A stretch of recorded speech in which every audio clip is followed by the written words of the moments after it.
Hello guys, তোমরা সবাই কেমন আছো? আজকে আমি চলে এসেছি তোমাদের সকলের জন্য আরেকটা রেসিপি নিয়ে। আজকে আমি বানানো দেখাবো আলু ভাজা।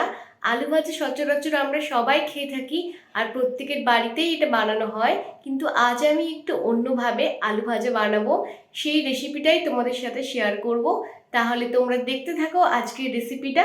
আলু ভাজা বানানোর জন্য আলুগুলোর খোলা ছাড়িয়ে নিয়েছি আর সরু সরু টুকরো করে কেটে নিয়েছি। আর লাগবে পেঁয়াজ কুচি। সর্ষের তেল দিয়ে দিয়েছি ফ্রাইং প্যানে। সর্ষের তেলটা গরম হয়ে যেতে এর মধ্যে দিয়ে দিলাম গোটা জিরে, দিয়ে 1-2 সেকেন্ডের মতো ভালো করে ভেজে নেব।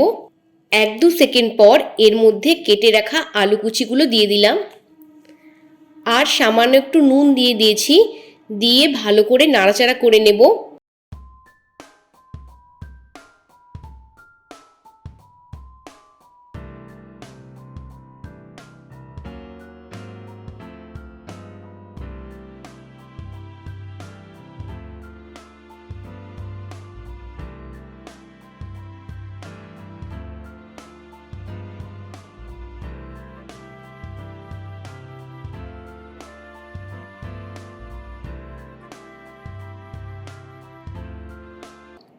তারপরে একটা ঢাকা দিয়ে সেদ্ধ হতে দেব কিছুক্ষণ।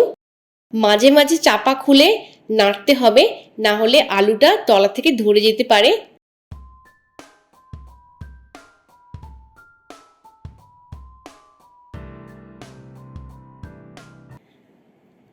আলুটা যখন পুরোপুরি সেদ্ধ হয়ে যাবে তারপরে এর মধ্যে দিয়ে দিলাম কেটে রাখা পেঁয়াজ কুচি।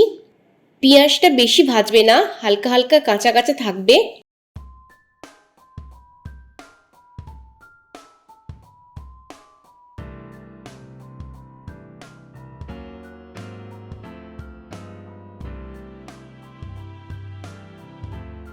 তারপরে এর মধ্যে দিয়ে দিলাম মশলাগুলো।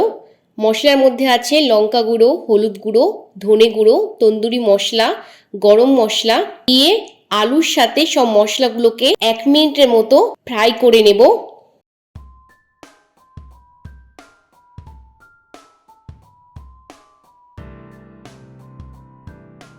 সবার শেষে এর মধ্যে দিয়ে দিলাম একটু টমেটো কেচাপ। দিয়ে আবারও ভালো করে নাড়াচাড়া করে নিতে হবে। তাহলেই রেডি হয়ে গেল আজকের আলু ভাজা।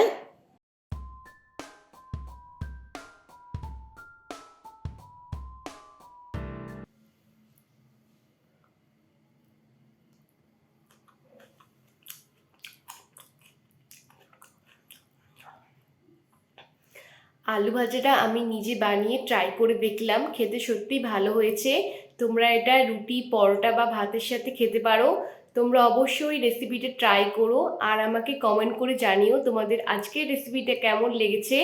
যদি ভিডিওটা ভালো লাগে তোমরা অবশ্যই ভিডিওটাকে লাইক করো, ভিডিওটাকে ফ্রেন্ড আর ফ্যামিলির সাথে শেয়ার করো। আর আমার চ্যানেলে নতুন যদি কেউ এসে থাকো আমার চ্যানেলকে অবশ্যই সাবস্ক্রাইব করে রেখো। তাহলে তোমাদের সকলের সাথে দেখা হচ্ছে নেক্সট কোনো ভিডিওতে। তাহলে আজকের জন্য টাটা।